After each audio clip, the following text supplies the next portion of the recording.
ఇది VIP zone అంటుండ్రు కదా, ఇది విఐపి జోన్ అంటుండ్రు కదా, మరి విఐపిలే ఆ రూట్లో ప్రదర్శన చేస్తే మీరు ఇవ్వరా? ఒకవేళ హై సెక్యూరిటీ జోన్ అంటే ప్రభుత్వ సచివాలయాలు మరియు అసెంబ్లీ అంటే, మరి మొన్న మీరు సచివాలయంలోనే బహిరంగ సభ పెట్టారు కదా. మొన్న డిసెంబర్ 9 1,00,000 మందితో సభ ఎక్కడ పెట్టిండ్రు?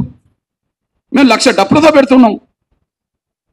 మీరే చెప్పిండ్రు కదా 1,00,000 మంది వచ్చిండ్రు అని చెప్పి. 1,00,000 మందితో సభ మీరు ఎక్కడ పెట్టుకున్నారు? అక్కడనే మాకు పర్మిషన్ ఇవ్వండి మా సభ పెట్టుకోవడానికి. మీరు ప్రదర్శనగా ఎక్కడి నుండి వచ్చిందో అక్కడి నుంచి మాకు ఇవ్వండి. మీకో న్యాయం మాకో న్యాయం ఉండొద్దు. రాజ్యాంగం చట్టాలు ప్రతి పౌరుడికి కుల మతాలు రాజకీయాలకు సంబంధం లేకుండా ఒకే రకంగా అమలు జరగాలి. రాజ్యాంగంలో పేర్కొన్న పౌర హక్కులు ఏ చట్టమైనా అది పాలకులకు ఒక తీరు, ప్రజలకు ఒక తీరుగా ఉండకూడదని నేను విజ్ఞప్తి చేస్తున్నా. ఇకపోతే అనుమతి కోరిన రూట్లో ర్యాలీ నిర్వహించడానికి, పబ్లిక్ మీటింగ్ పెట్టడానికి ఆమోదయోగ్యమైంది కాదు అన్నారు. పోనీ అనుమతి కోరిన రూట్లో ర్యాలీ నిర్వహించడానికి పబ్లిక్ మీటింగ్ ఆమోదయోగ్యం కాదన్నారు. ఇది రోడ్డున ఉపయోగించే సాధారణ ప్రజలకు, ఉద్యోగస్తులకు అత్యవసర వైద్య సదుపాయం పొందే అనారోగ్యంతో ఉన్న వారికి ఇబ్బంది కలుగుతుంది. ఇవన్నీ ఎందుకు సాకులు? ఇవన్నీ మీకు కూడా వర్తిస్తాయి కదా.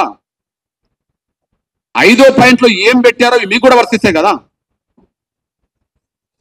అత్యవసర వైద్య సదుపాయం పొందే అనారోగ్యంతో ఉన్న వారికి ఇబ్బంది కలుగుతుంది అంటున్నారు. అంటే అది మొన్న మీరు పెట్టినప్పుడు అది కనిపించలేదా? అది ఉండదా? అసలు ఎమర్జెన్సీగా ఒక అంబులెన్స్ పోతున్నదంటే ఎంత పబ్లిక్ మీటింగ్ జరిగినా కూడా ముందు రూట్ క్లియర్ చేస్తారు కదా. సాధారణ ప్రజలకు ఆ సోయి ఉన్నది, ప్రభుత్వానికి ఎందుకు లేదు? ఒక అంబులెన్స్ వస్తున్నదంటే ఏ ప్రదర్శన జరిగినా ముందు అంబులెన్స్కి అయితే దారిస్తారు కదా. ఆ విధంగా పబ్లిక్ ర్యాలీలో సభలో ఇరికి ఫలాని సమయంలో ఇబ్బంది జరిగిందని చెప్పి, మా వల్ల ఇబ్బంది జరిగిందని చెప్పి ఎప్పుడన్నా ఒకటన్నా మీరు ఆధారం చూపెడతారా? చూపెట్టలేరు. దయచేసి ఇవన్నీ సాకులని చెప్పడానికి మాత్రం చెప్తున్నాను నేను. భారీ ట్రాఫిక్ సమస్య తలెత్తి పౌరులకు తీవ్ర ఇబ్బంది కలుగుతుంది. ఇవన్నీ సాకులు. భారీ ట్రాఫిక్ తలెత్తి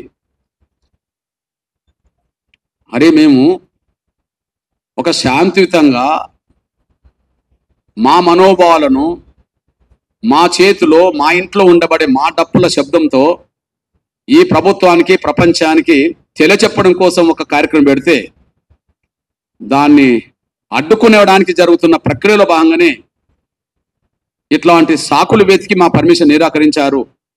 దయచేసి మీరు కారణాలు చూపెట్టినట్టుగా కూడా లేదు. ఇందులో 1-2 కారణాలను మీరు భావించుకుంటే దానికి వెంటనే మళ్ళీ ఎంతమంది వస్తారో చెప్పడానికి కూడా మేము సిద్ధంగా ఉన్నాం. కానీ దీన్ని నిరాకరించడం అనేది మీరు రద్దు చేసుకొని, ఇప్పటికే మాకు నిరాకరిస్తూ ఏదైతే పంపారో దీన్ని మీరు రద్దు చేసుకొని ఖచ్చితంగా మాకు పర్మిషన్ ఇవ్వాలని చెప్పి నేను కోరుతున్నా. ఈ విషయాన్ని గౌరవ ముఖ్యమంత్రి రేవంత్ రెడ్డి గారికి, గౌరవ డీజీపీ గారికి, గౌరవ సోదరులు కమిషనర్ ఆనంద్ గారికి నేను విజ్ఞప్తి చేస్తున్నా. ఇది సాకులు మాత్రమే తప్ప కారణాలు కావు. ఏదో రకంగా మా ప్రదర్శన జరగకుండా చూడడం కోసమే ప్రభుత్వమే ఇట్లాంటి ప్రయత్నాలు డిపార్ట్మెంట్ ద్వారా చేపిస్తున్నదని చెప్పి మేము భావిస్తున్నాం. ఎందుకంటే మేము పర్మిషన్ కోరుతున్నప్పుడు పర్మిషన్ కోసం వెళ్ళిన మా రాష్ట్ర అధ్యక్షుడు గోవింద్ నరేష్తో పాటు చాలామంది మా సీనియర్లు వెళ్ళారు. దయచేసి ఈ విషయాన్ని ముఖ్యమంత్రి నోటీసులు పెట్టి ముఖ్యమంత్రి సలహాతోటి మీరు మాకు సాయం చేయమని కూడా కోరాము. మరి ముఖ్యమంత్రి నోటీసులో ఉన్నదని అనుకుంటున్నా. బహుశా ముఖ్యమంత్రి ప్రదర్శనకు అనుమతి నిరాకరించండి అని అన్నడేమో. కమిషనర్ ఆరూపంగా ఆయన ఇంటర్నల్గా లిఖితపూర్వంగా ఇచ్చిన ఆదేశాల కంటే మీరు పర్మిషన్ నిరాకరించండి అని చెప్పి ముఖ్యమంత్రి అన్నడేమో. ఇగో నిరాకరించడానికి పోలీస్ యంత్రాంగం చూపించిన సాకులుగా ఇవి మేము చూస్తున్నాం.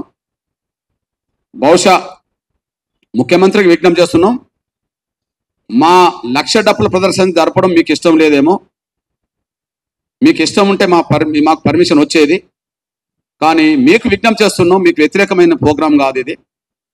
మా ఆకాంక్షను తెలియజెప్పుకోవడం, వెంటనే అమలు చేయించుకోవడం, మా బిడ్డల భవిష్యత్తును కాపాడుకోవడం కోసమే తప్ప మేము ఎవరికి వ్యతిరేకం కాదనే విషయం కూడా, ముఖ్యంగా మీకు కూడా మేము వ్యతిరేకం కాదనే విషయాన్ని దయచేసి గుర్తెరగాలని చెప్పి, మొదటిసారి 30 ఏళ్ల తర్వాత మొదటిసారి మా డప్పును ప్రపంచం ముందుకు చూపెట్టబోతున్నాం.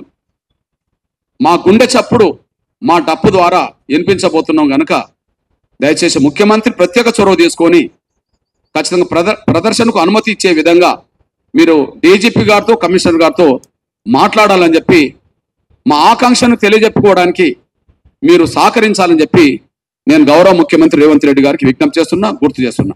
ధన్యవాదాలు.